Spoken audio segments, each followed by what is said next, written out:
would want to be sure to do is, whether you like it or not, get very comfortable, it may take a while, with public speaking, for example. I mean, that's an asset that will last you 50 or 60 years, and it's a liability if you don't like doing it and are uncomfortable doing it, that also will last you 50 or 60 years, and it's a necessary skill. They lie to themselves over and over and over. Mine's faster, mine's cheaper, mine's better, mine's this, mine's that. No, it's not. And the reason it's not is because whoever it is you're competing with, it's not like they're ignoring you. It's not like, oh my goodness, this guy just started on Shopify in the startup competition. He's doing $1 million this year. Woe is me, I might as well close up the doors. What are they doing? I'm gonna copy what they're doing. And now you've got to stay ahead. And so, you've got to be very careful as an entrepreneur to be brutally honest with yourself.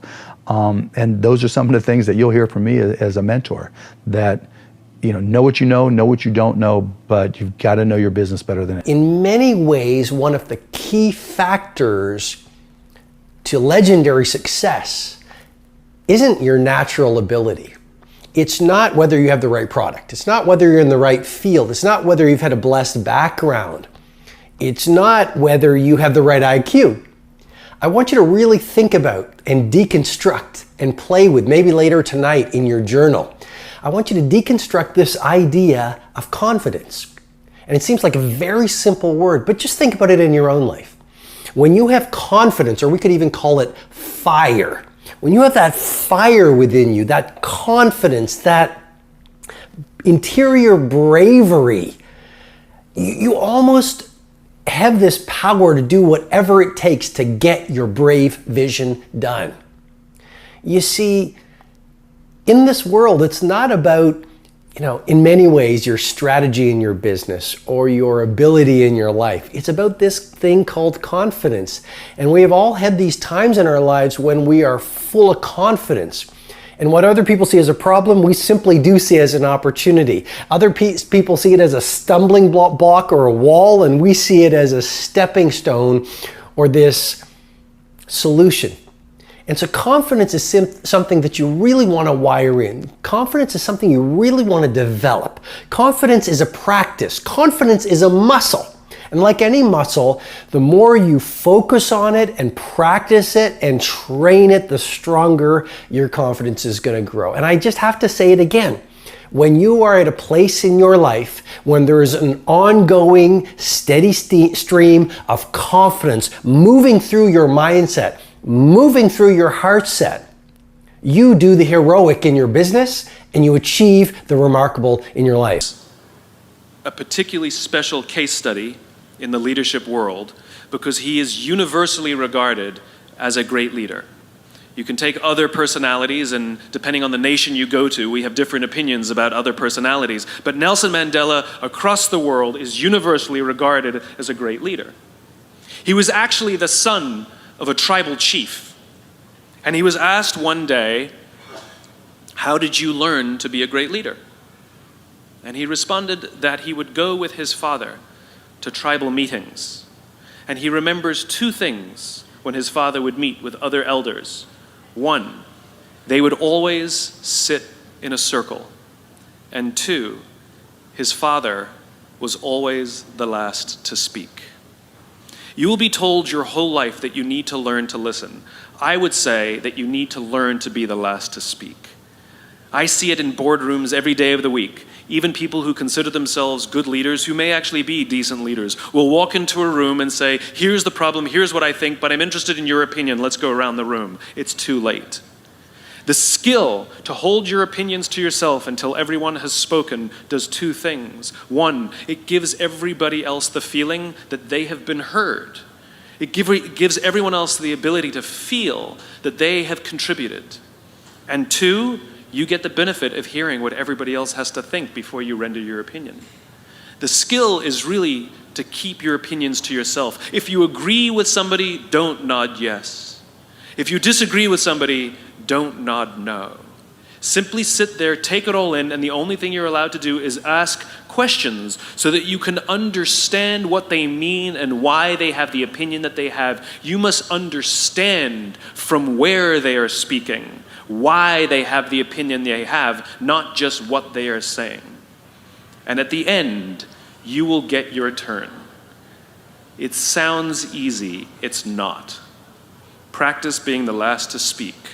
That's what Nelson Mandela. Challenge in our generation is that gradually, through entertainment, through television, through media, through every way possible, we are living in a generation of the dumbing down of ideas. Because we have traded effectiveness for busyness. Statistics say, yeah, somebody ought to clap on that. We are busier than any other generation we have seen in the last 300 to 400 years. We are so busy. We are busier than a one-arm wallpaper hanger. We're just busy. You'll get it later. Don't worry about it. It'll hit you in a minute. We are just as busy as we can be, and we think because we're busy, we're effective. But I want you to challenge your schedule for a minute and ask yourself, are you really being effective, or is your life cluttered with all kinds of stuff that demands you and drains you and taxes you and stops you from being your highest and best self? And are you substituting busyness and all the chaos that goes along with busyness from being effective? Let me tell you, a bunch of scientists got together and they began to do some research, and they begin to determine that 80% of the things we do are busy things that we do in an area that is not effective, that the average person only spends 20% of their time doing the thing that they are really gifted at, created at, passionate about, excited to do, and the rest of it is all the dismal, dumb stuff that we all have to do in order to survive. Just crazy stuff that we're doing. Wonder what would happen if we would go from doing 80% of things that are busy but not effective and 20% of the things that are really effective, if we would switch those numbers around and only give 20% of our time to the things that we have to do and 80% of our time to the thing that we were created to do.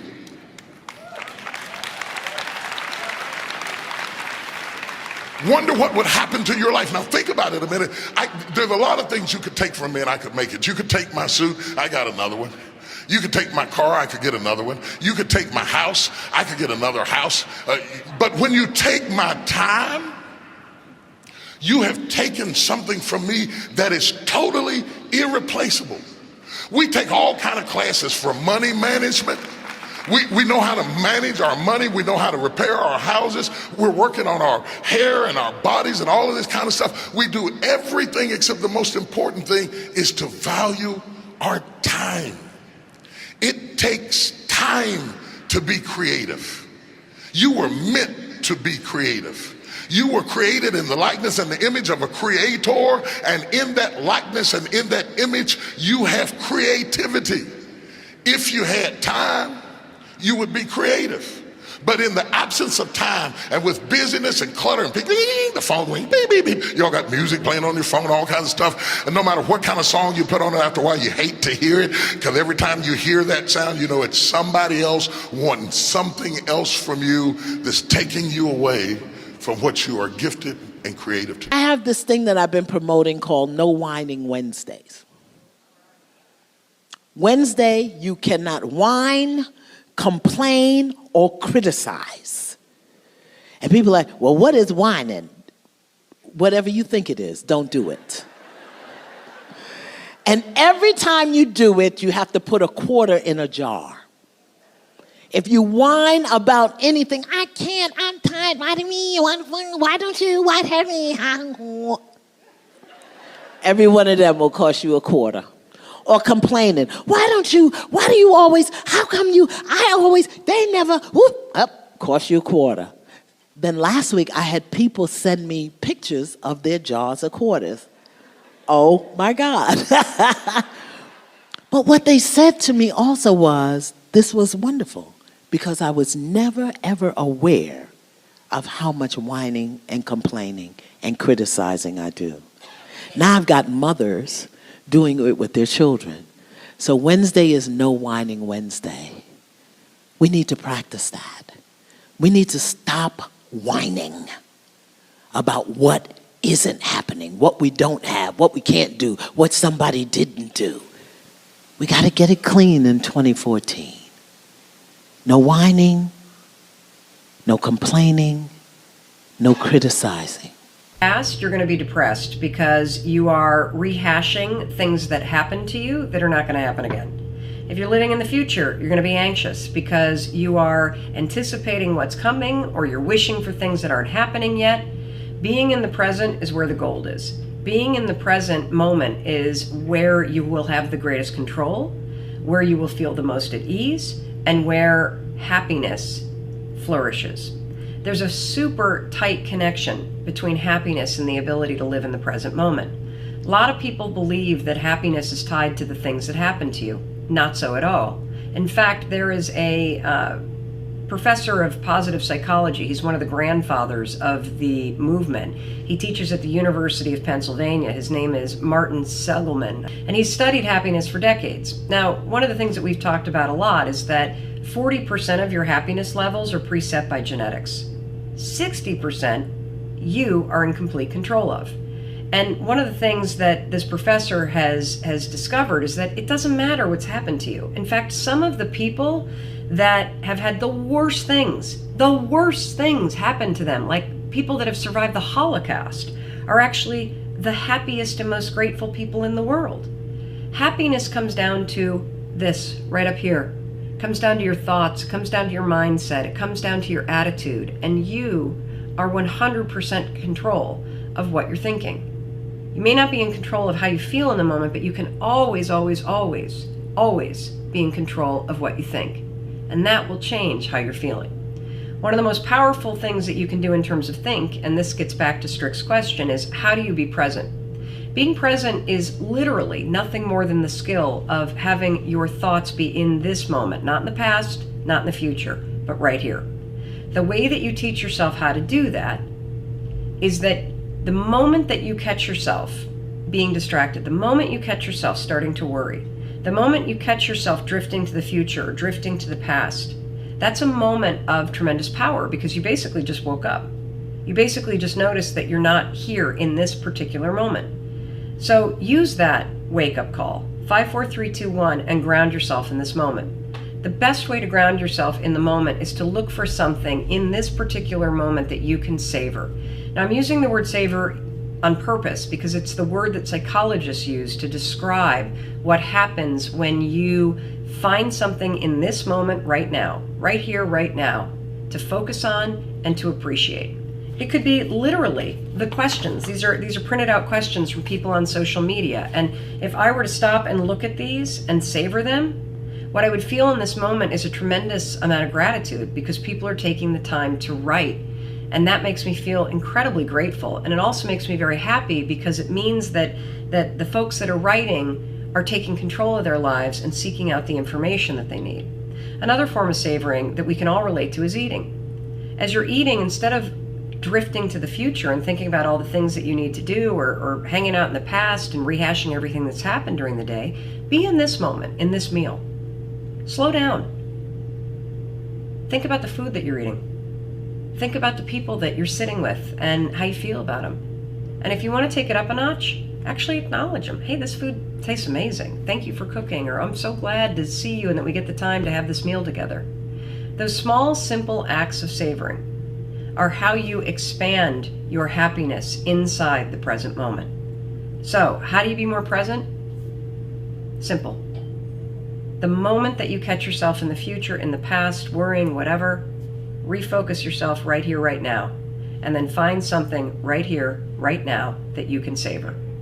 And when you do that, you're not only going to be present, you're going to feel more grateful, and you're going to feel a little boost of happiness. Success is not a destination. People always think that, oh my God, this person's so successful because they've had a successful movie or a successful show.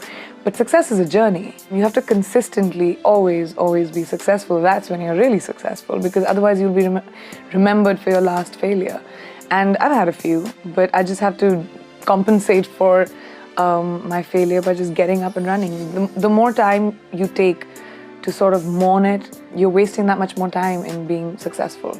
So you just have to, perk up, pick yourself up, dust yourself off, and just say, all right, what can I do? There's always a solution. You can't expect People always get mistaken that just because this year has been what it has been, it's been because I consistently worked hard for about 10 years. So now I know my job enough to be able to be appreciated for it. But if I hadn't had the last 10 years, I would never have had this year or the year before that. So success is not a destination or power is not like, okay, today you're powerful. You have to consistently be powerful and consistently be successful.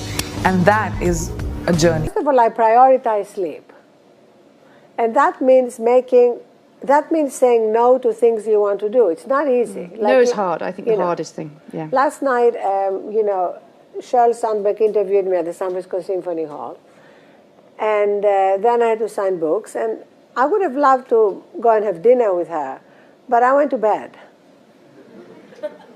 And, because if I had gone out to dinner and hadn't gotten my at least 7 hours sleep that I need and had to get up early to do TV, I would not be enjoying being here with you now. And I'm really enjoying it. And I'm 100% present. I'm not tired. And I hate being tired more than I hate anything. I thought a lot about the power of empathy. In my work, it's the current that connects me and my actual pulse to a fictional character in a made-up story. It allows me to feel pretend feelings and sorrows and imagined pain.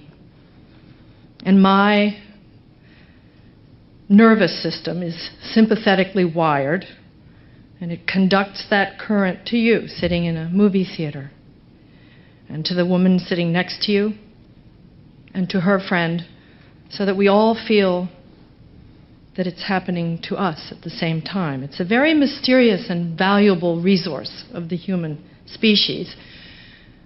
And women, I think, access it most effortlessly. We cry at sad movies. We don't feel we lose face or stature or position doing it.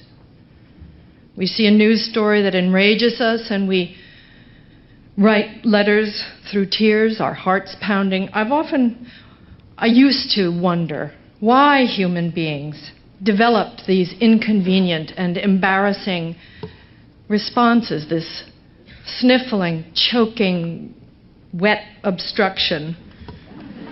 The thing that physicians and soldiers and stock traders and journalists and fashion models and politicians and news commentators and venture capitalists all must suppress in order to work most efficiently. I thought, what possible value, function could it serve in the Darwinian scheme of, survival of the fittest and the strongest and the most heavily armed? No, seriously, I thought, why and how did we evolve with this weak and useless passion intact within the deep heart's core? And the answer, as I've formulated it to myself, is that empathy is the engine that powers all the best in us.